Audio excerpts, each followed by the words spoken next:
वाला डॉक मेरा थोड़ा सा अटक गया है, बट हमारी प्रिपरेशन अटकनी नहीं चाहिए, so I open another doc of the same thing. जो नोट्स बनाए थे वो उसमें ऑटोमेटिकली सेव हो जाएंगे। थोड़ा सा हैंग कर रहा है मेरा लैपटॉप अभी। चलिए, तो significance, experts are calling the discovery revolutionary as it may allows Panini's grammar to be taught to computers for the very first time. Very interesting यार। जब हमारा एंशंट जो कल्चर है हमारा, it merges with technology, I feel really happy about it. Indian PhD student at Cambridge University solved 2500 old Sanskrit puzzle. अब problem क्या थी ये देख लेते हैं. Panini taught that in the event of the conflict between two rules of grammar of equal strength, solution to be reached using his meta rule. Previously, scholars used the terms which came later in the grammar seated order as correct interpretation. However, it led to grammatically incorrect results. Rishi Rajpopat showed that in such a conflict, Panini wanted us to choose the rule applicable to the right side over the left side of the word. Okay, this is the main point of the thing. देखो, अर्थशास्त्र में भी detail पूछा गया है कई बार, तो एक बड़ी बात नहीं होगी अगर पनीनी के अष्टाध्याय में कुछ पूछा जाता है। तो बेसिक जिस्ट इसका ये है कि वर्ड के दो हिस्से हैं, उसके राइट साइड पे जो रूल बनता है उसको अप्लाई करो। मंत्राया विच मीन्स बाय द मंत्रास भी अच्छा ठीक है, applicable to the right side. तो ये जिस्ट है इसका। About Panini, Panini was a Sanskrit philologist, grammarian, revered scholar in ancient India. 6th and 4th century BCE में इनको माना जाता है। Considered the first descriptive linguist और द फादर ऑफ लिंग्विस्टिक्स। सही बात है, he is very very very important in our history. He used language to decode informations. Panini wrote the book in 6th to 5th BCE which explains the science behind Sanskrit. तो ये अष्टाध्यायी का matter है. It was influential on such foundational linguists such as Ferdinand de Saussure, Leonard Bloomfield, and his work often compared with Turing machine of Alan M. Turing during its complex set of rules for creating words. It is further explained by other works such as Siva Sutra, Dhatupatha and Ganpat etc. तो अब इसमें important ये हो जाता है कि पनीनी की grammar puzzle ने बोला क्या है कि पनीनीज ग्रामर पजल के मैं आगे लिख देती हूँ यहाँ पे टेक्स्ट साइज छोटा करके कि rule applicable to second half that is right side of the word will be used.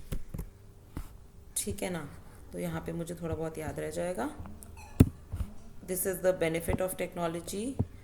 कुछ लोगों को ऑनलाइन नोट्स अच्छे नहीं लगते हैं, मेरे लिए ऑनलाइन नोट्स ही काम करते हैं क्योंकि मैं कभी भी उसको पढ़ सकती हूँ। Right, so Sanskrit problem in Panini's Ashtadhyayi is done. चलिए इसको सेव कर लें, आगे बढ़ते हैं। UNESCO tentative list. India adds 3 more sites to UNESCO's tentative list. Vadnagar, a multi-layered historic town. Gujarat, then Sun Temple, Modhera and its adjoining monuments, and rock-cut sculptures and reliefs of the Unakoti range. अरे ये add हो गए हैं really? तो फिर ये पहले के अफेयर्स थे। उनाकोटी तो हमने अभी पढ़ा त्रिपुरा में, चलो बढ़िया। It is Vadnagar is a municipality under Mehsana district. It's a multi layered historic town.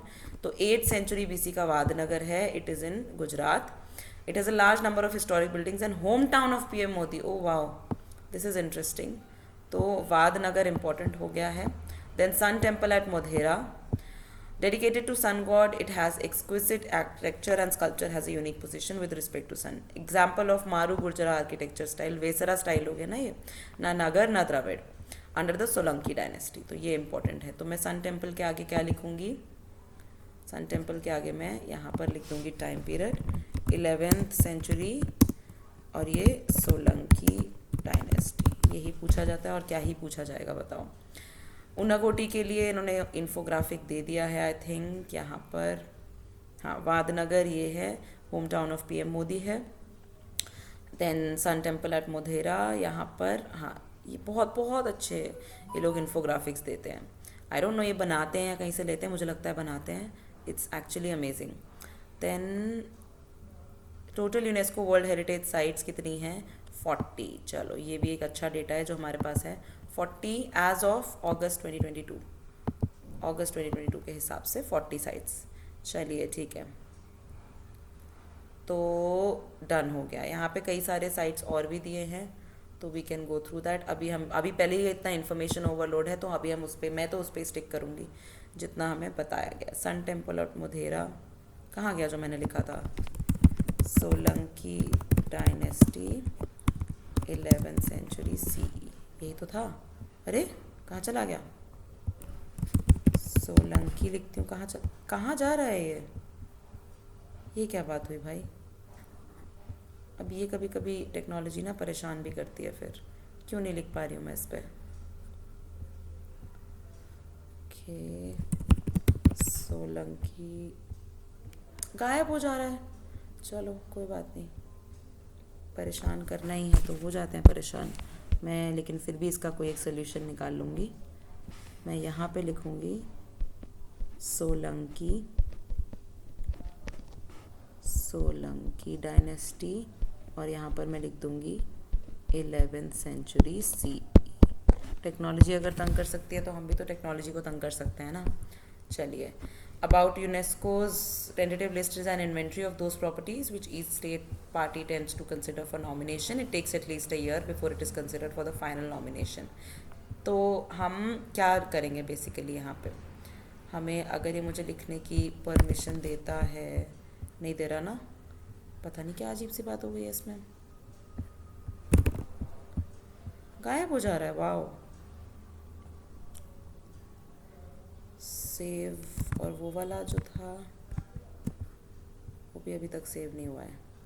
भाई मेरा जो क्रोम है वो इतना अच्छा नहीं चल रहा है I guess.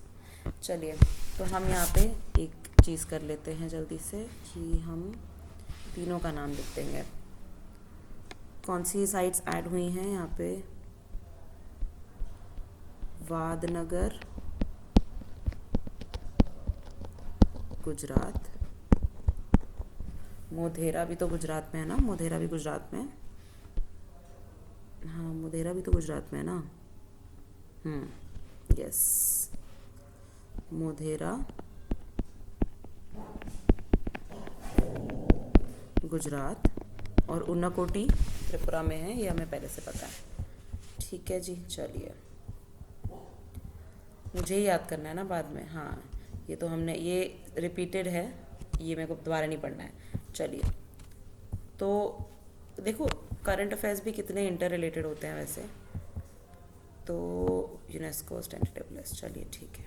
Next, Dokra metal craft. अरे आई नो अबाउट दिस, बहुत सुंदर सा होता है। लाल बाजार is becoming a hub for the famous Dokra metal craft. Dokra metal craft,